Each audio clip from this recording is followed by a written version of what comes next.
Olá pessoal, eu quero desejar um bom dia a todos os irmãos e amigos que escolheram participar de mais uma aula virtual da nossa Escola Bíblica Dominical. Quero aproveitar ainda para agradecer as mensagens elogiosas que eu recebi, falando justamente sobre esse nosso novo modelo de aula.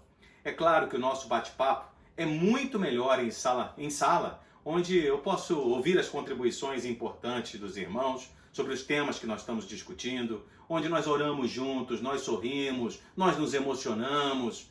Mas esse tempo requer de cada um de nós uma grande contribuição em favor da vida. Por isso, eu espero que todos estejam seguindo rigorosamente as recomendações das autoridades. Lavar sempre as mãos com água e sabão, evitar qualquer tipo de contato físico e, acima de tudo, fique em casa. Nós confiamos que em breve o Senhor nos dará a vitória sobre este vírus e a vida voltará ao normal.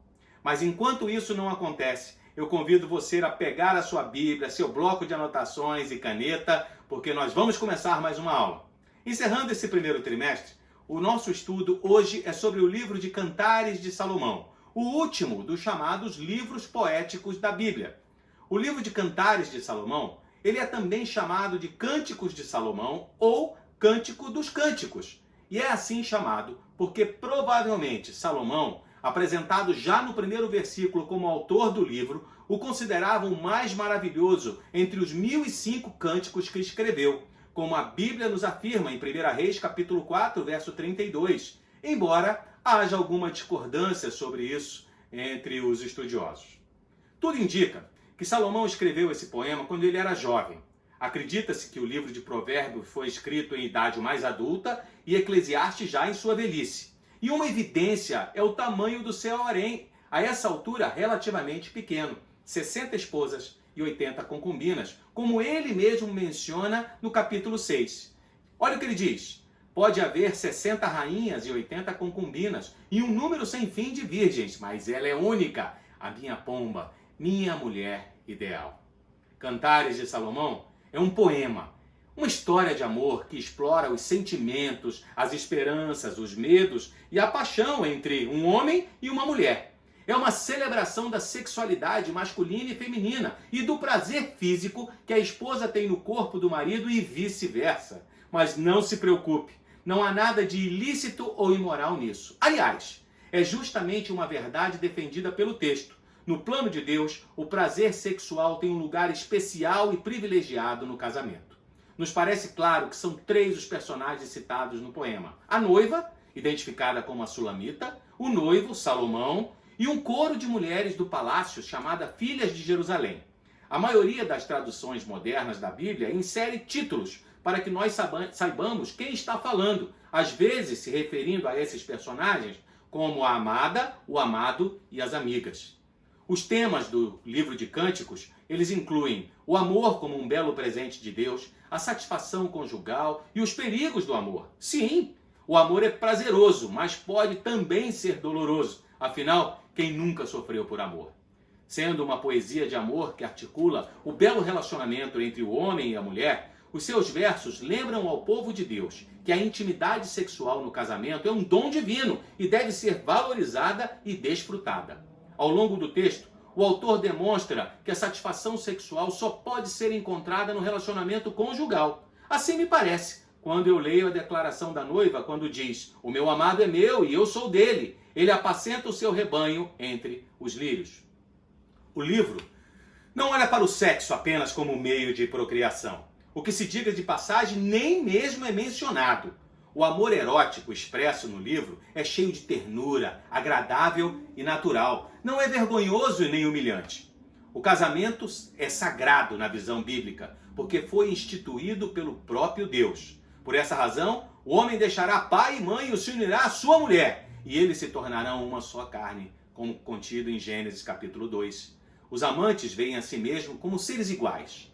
No casamento não há espaço para competições. Casamento bíblico é lugar de respeito e comprometimento, onde um está sempre preocupado com o bem-estar do outro, elogiando um ao outro e compartilhando iniciativas. Olhe só como a noiva e o noivo se referem um ao outro. Comparo você, minha querida, a uma égua das carruagens de Faraó. Como são belas as suas faces entre os brincos e o seu pescoço com os colares de joias. E ela, o que pensa dele? Escutem, é o meu amado. Vejam, aí vem ele, saltando pelos montes, pulando sobre as colinas. O meu amado é como uma gazela, como um cervo novo. Como? Não sei se eu gostaria muito de ser comparado a uma gazela. Assim como eu acredito que se eu comparasse Eliane a um cavalo árabe, um quarto de milha ou um Mustang, ela não gostaria muito, mesmo sendo esses os cavalos mais belos e mais caros do mundo.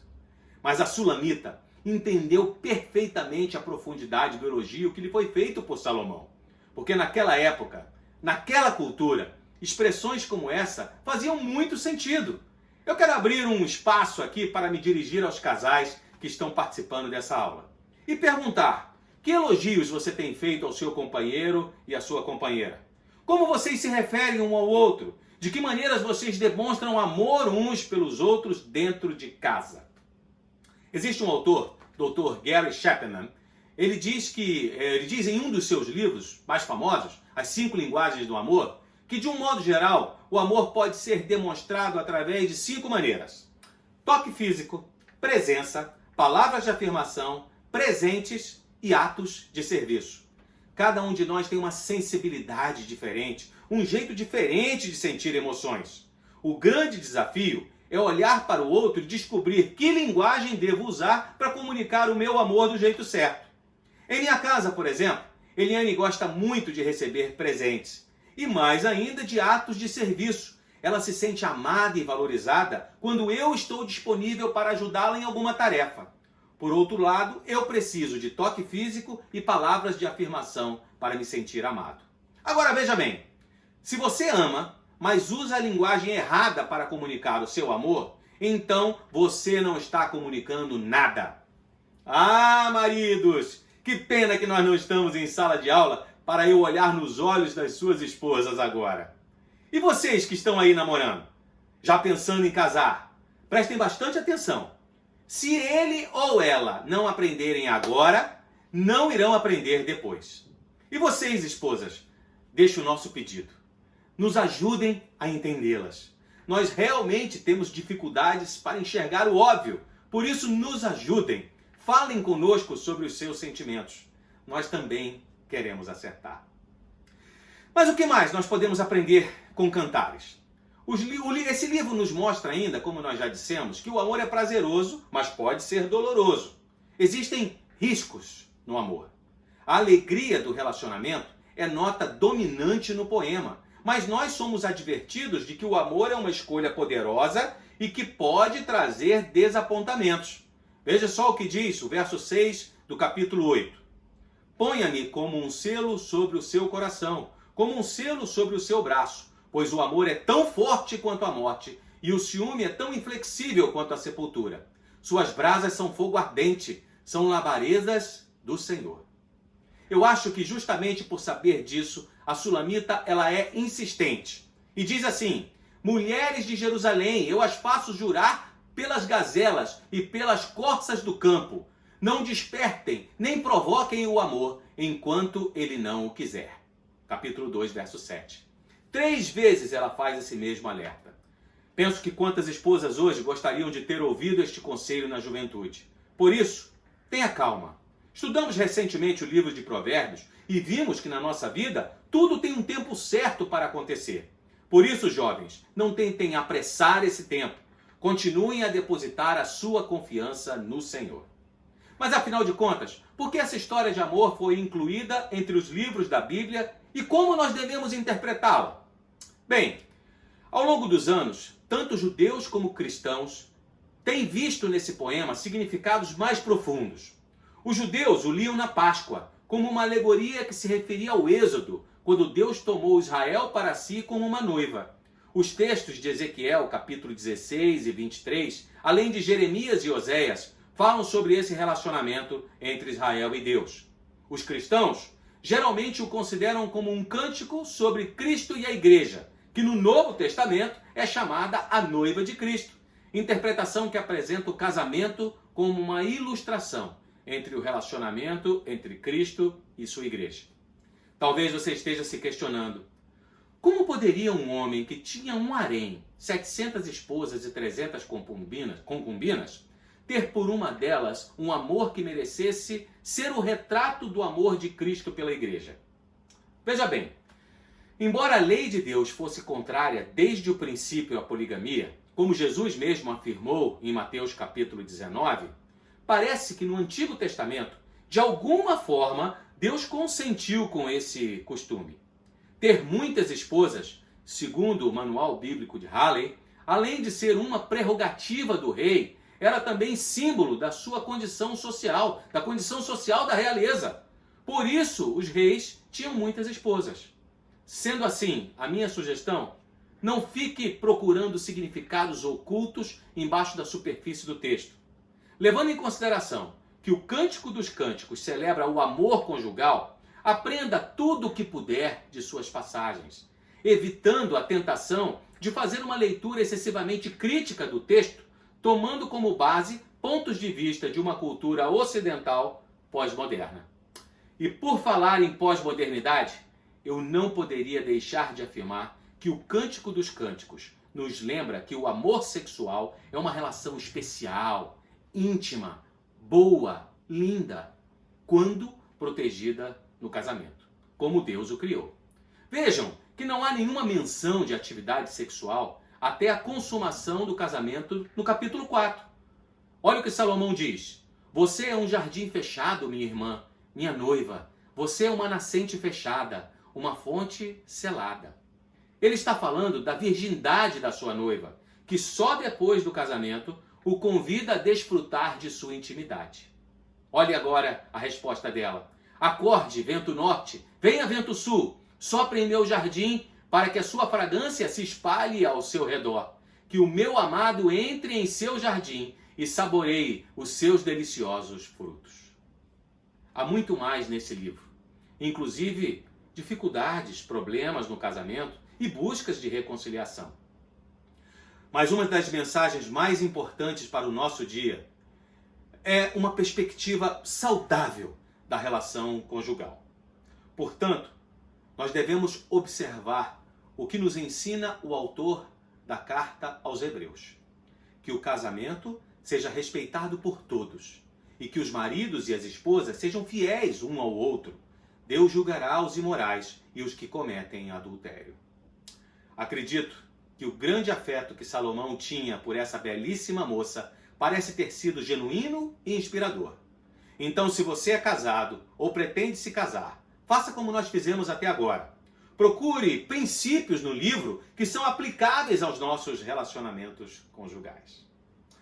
Na próxima semana, nós estaremos iniciando um novo trimestre de estudo na nossa Escola Bíblica Dominical. Dessa vez, nós iremos para o Novo Testamento. Já estamos providenciando a digitalização das lições da revista, que, como você sabe, nós usamos como roteiro, para que você possa também fazer os seus estudos e os seus apontamentos. Nós estudaremos as cartas escritas pelo apóstolo Paulo aos Gálatas, Efésios, Filipenses e Colossenses. Estas igrejas enfrentaram grandes desafios, assim como hoje também nós, a Igreja do Senhor Jesus do século 21. Sofremos em meio a tantas mudanças e modernidades. Paulo, em seu texto, prioriza a centralidade de Cristo Jesus na vida da igreja. E esta verdade não mudou ao longo desses quase 2000 anos. Por isso, devemos olhar os ensinamentos contidos em cada uma dessas cartas como ferramentas para um crescimento individual, refletido numa vida comunitária saudável, tanto na igreja como no contexto de vida em que nós estamos inseridos. Então é isso. Se você também está em busca de uma vida de santidade, de crescimento espiritual e de fé constante, então você é nosso convidado. Não perca esta oportunidade e participe da nossa Escola Bíblica Dominical. Eu quero orar com você agora. Amado Deus, nós queremos te agradecer por essa oportunidade que temos de estudar a Tua Palavra, de encontrar princípios tão importantes para o nosso viver. Princípios, ó Deus, que devem ser aplicados em nossa vida diária e que devem refletir a Tua presença em nossos corações. Queremos pedir a ajuda do Teu Espírito Santo para que nós possamos não apenas compreender o que dizem as Escrituras, mas que nós possamos colocar tudo isso em prática a partir dos nossos lares, como incentivados por esse estudo do livro de Cântico dos Cânticos. Muito obrigado, ó Deus, pela certeza de que Tu estás cuidando de nós. E mais uma vez, nós queremos neste momento orar pelas famílias da nossa igreja, pelo fortalecimento dos seus laços, para que, ó Deus, o Teu Espírito Santo continue a abençoar cada um dos lares da nossa igreja, em especial nesse momento de isolamento social que vivemos. Aproveitamos para nos lembrar dos irmãos, especialmente dos irmãos que são autônomos e que precisam, ó Deus, das suas atividades diárias para prover o sustento dos seus lares. Que na Tua infinita misericórdia e bondade, de alguma maneira, Tu estejas nos protegendo, ó Deus, que de alguma maneira nós possamos atravessar por esse período da melhor maneira possível. Que nós possamos, ó Deus, ver o anúncio de que a cura, ó Deus, para essa doença que tem sido propagada pelo mundo seja encontrado pelos cientistas. Por isso rogamos a Tua bênção, ó Deus, a Tua unção sobre o trabalho desses profissionais. Enfim, Senhor, muito obrigado, porque temos a certeza que não estamos sozinhos. Continua a abençoar os membros da nossa igreja, os lares, ó Deus, representados da nossa igreja. Que o Teu Espírito Santo seja conosco. Em nome do Senhor Jesus, nós rogamos bênçãos para os Teus servos. Assim oramos. Amém. Muito obrigado por ter participado conosco até aqui. Uma nova semana se inicia. Então, força, foco e fé. Até o nosso próximo encontro.